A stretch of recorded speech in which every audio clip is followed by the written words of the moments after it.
you can help me with.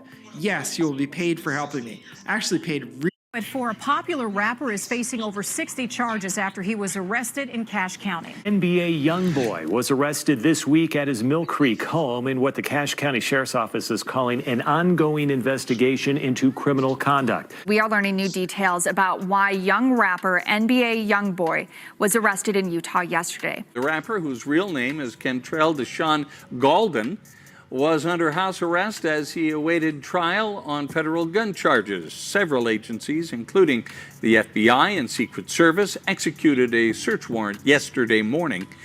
September 19th, 2023. Reed's Pharmacy in Hiram, Utah, received a prescription called in for a 74-year-old woman named Bethel White. The physician who called provided the proper identification, but the number he called from wasn't from his pharmacy. A phone call to the suspected pharmacy would confirm suspicions. The pharmacist didn't have a patient named Bethel White, he never called in a prescription, and apparently someone's made several orders using his name that day. The prescription was for an antibiotic, as well as promethazine with codeine, a Schedule 5 controlled substance, and one of the most abused and sought-after drugs in hip-hop. The antibiotic was most likely just to make the prescription less of a red flag.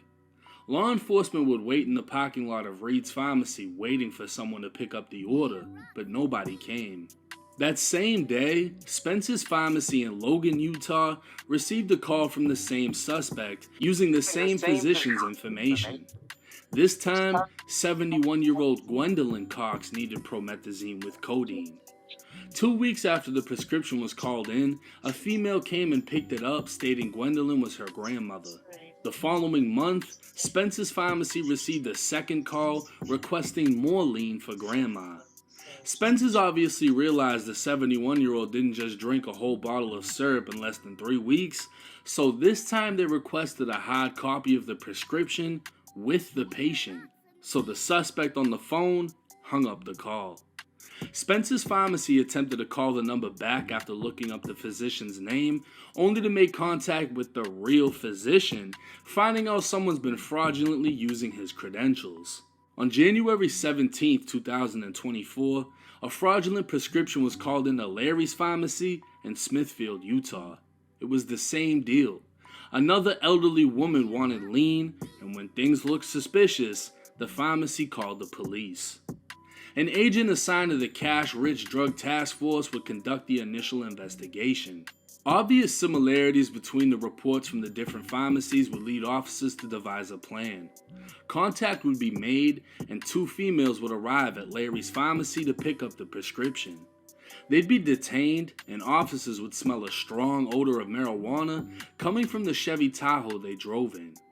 With the females consenting to a search, marijuana flakes would be found around the interior, along with an empty handgun case for a .45 caliber 1911.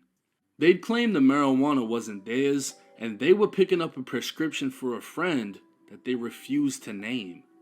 The 2 women would later be arrested for their role in the prescription fraud ring, and officers would discover the Chevy Tahoe they were riding in was registered out of Texas under a 24-year-old man named Kentrell Galden. Kentrell would be more commonly known as rap superstar NBA YoungBoy. One of the task force agents would be contacted by dispatch and informed that none other than Gwendolyn Cox needed to speak with him. Are you 25 to 34 years old? We're looking for motivated people to take online game development classes. Damn, my boy, you cool. Shit.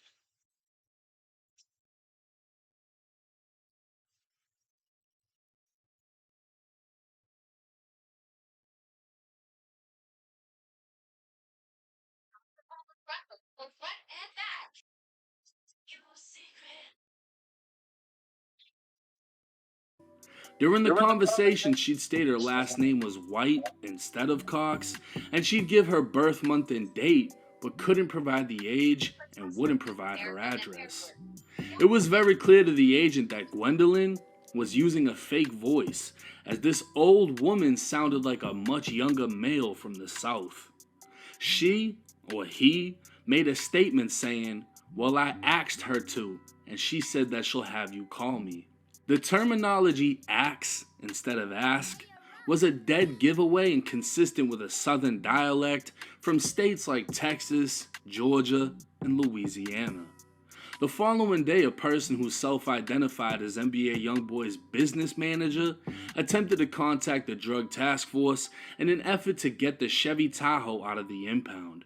During this time, the impound company suspected the vehicle may be stolen after speaking with the so-called manager, so the task force officer requested to speak directly with YoungBoy.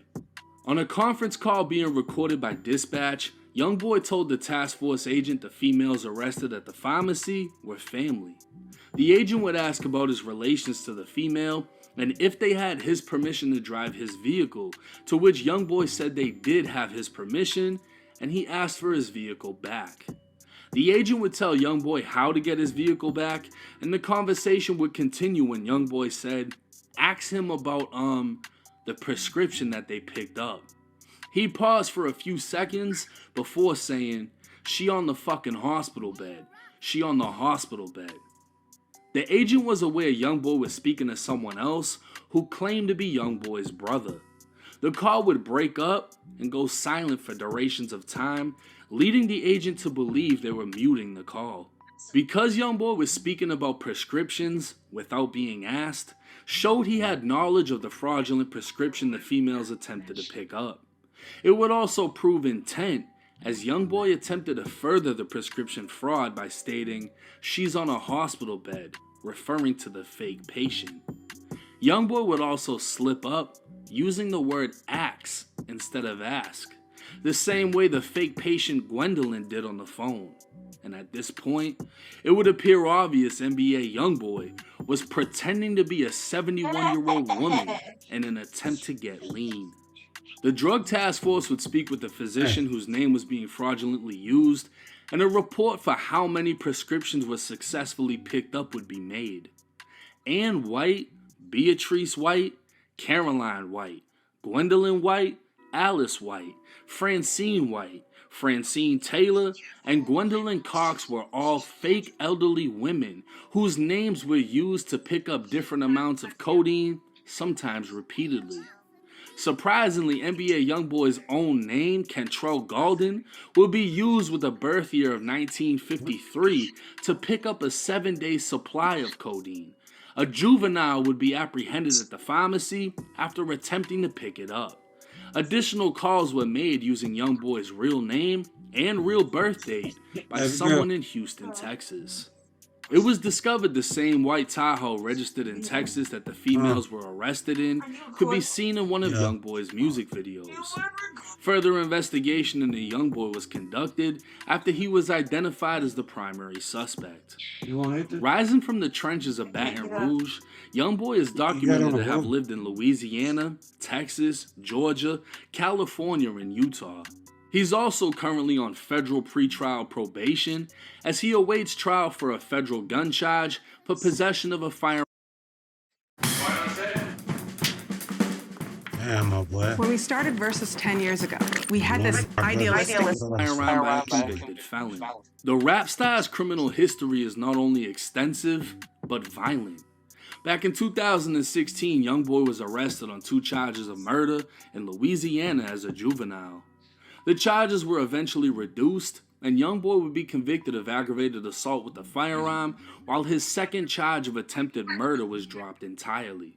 This conviction alone would make him a convicted felon. In 2018, he'd be arrested for aggravated assault and kidnapping, with the kidnapping later being dismissed. YoungBoy would plead guilty to a lesser charge of simple battery, resulting in a misdemeanor conviction and 12 months of probation. In 2019, YoungBoy would be arrested for marijuana in Georgia, and in 2020, he'd be arrested in Louisiana for possession of a firearm by a convicted felon, distribution of marijuana, possession of a controlled substance, illegally carrying a weapon, illegal possession of a stolen firearm, and possession of a controlled substance. In 2021, the feds would indict YoungBoy for his Louisiana gun charge, and 3 years later, he'd still be on pretrial release. Youngboy has been identified by the FBI as the leader of the NBA street gang. The gang itself is a group of Youngboy's associates that have been classified as a gang because of their structure, affiliation, and violent behavior. Youngboy's music is heavily influenced by that behavior, as he is consistently rapping about shooting and killing people, using drugs, and having a strong dislike for law enforcement. The rap star currently resides in Huntsville, Utah, within a multi-million-dollar mansion he's named Gravedigger Mountain. With an ankle monitor, Youngboy needs approval to leave his home for any reason, to the point that it doesn't even matter if it's a doctor's appointment. All guests that enter Gravedigger Mountain also have to be approved by his federal probation before entering the property. The same suspects that would be caught up attempting to pick up fraudulent prescriptions were all on Youngboy's visiting list. On April 16, 2024, a search warrant was executed on Gravedigger Mountain. Everyone within the mansion was detained, including Youngboy, and after being read his rights, he agreed to an interview. Youngboy was asked about the presence of firearms inside of the home. He said a gun belonging to his wife was inside, and Youngboy was asked if he ever handled the gun or if his DNA would be found on the gun. He denied that his DNA would be found, but stated 2 days earlier he had picked the gun up and moved it from an open area, placing it inside of a drawer. He'd claimed that was the only time he touched the gun, further stating his wife always has the gun within reach throughout the house. Youngboy was asked about prescription drugs in his house, and he'd state he has a prescription for promethazine. He provided the doctor's name who prescribed it and said he was local. When asked if he had any doctors in Texas, he'd say no, and continued to deny having been prescribed drugs from any other doctor. When asked about his associates picking up fraudulent prescriptions, he claimed to have no knowledge of their activities. He confirmed his association with 3 of them, and when confronted about the call with the agent, he stated he didn't remember, making suggestions the agent likely spoke with his dad. But the agent would note Youngboy has a very distinct voice, and that it was in fact him. Good job, young boy. You ain't snitch on yourself. You snitched on yourself when you fucked up, got yourself in the situation. But you ain't snitch on yourself for real when it come down to it. Talking to the investigations, detectives in the goddamn investigation room. On the call, as the agent later spoke with Youngboy's dad and could tell it wasn't him. Youngboy was interviewed further, but continued to be deceptive and deny knowledge of anything illegal. During the search, Why in every video he got it on up like that, man? Every video he like that. Like, God's vital. law enforcement found a prescription bottle inside Youngboy's bathroom within the master bedroom. The bottle was prescribed to Caroline White, one of the fraudulent names. An antibiotic would be found within Youngboy's That ain't good. name, but with the birth date from 1955, and another bottle of promethazine would be found without a label. A handgun Youngboy admitted to possessing would be found within the master bedroom closet with an empty magazine and 1 round loaded in the chamber. 3 more bottles of promethazine would be found inside of the home, and all electronics was seized. NBA Youngboy would be placed under arrest and charged with possession of a weapon by a restricted person, pattern of unlawful activity, 20 counts of identity fraud, 20 counts of procuring or attempting to procure a drug prescription, 20 counts of forgery, and possession of a controlled substance being marijuana or spice. Now, while it sounds like Youngboy clearly has a drug problem and was using his team to obtain them, how serious are his actual charges? For possessing the weapon and the pattern of unlawful activity, he faces up to 15 years each. Both fraud and forgery carry up to 5 years in prison, while trying to get a prescription carries up to a year. Because he faces 62 charges, NBA Youngboy is facing, at maximum, a total of 250 years. But it's highly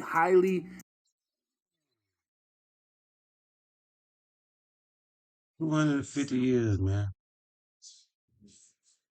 Wow. You can send somebody to 250 years. What is that, man? That's crazy. They might have well killed a man, bruh. Like, ain't no reason to make somebody suffer that long. That's crazy. Highly unlikely he'd receive that sentence, as that's the max punishment on every count. What is likely to happen is the feds will indict YoungBoy again for being a felon in possession of a firearm the same way they did after his arrest in Louisiana. If this happens, we can expect his pretrial release to be gone and YoungBoy to be kept in a federal facility until both federal cases come to an end. The fact that he admitted he moved the gun is an admission of guilt, which his lawyer will have to fight to get that statement thrown out. On top of that, the gun was found loaded in his bedroom closet, meaning while he may not have physically possessed it, even though he said he did, he could still be charged with constructive possession for the simple fact that he had access to it. Obviously, being placed on house arrest for years is damaging to one's mental health, and a drug addiction can blur one's mind. But we'll just have to wait and see if YoungBoy's legal team is able to find sympathy while prosecutors seek punishment and a judge weighs out justice. Sling has your favorite news for just $40 a month.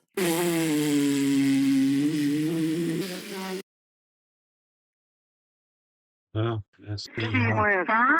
That's it, y'all, man. The boy NBA YoungBoy about to get hit.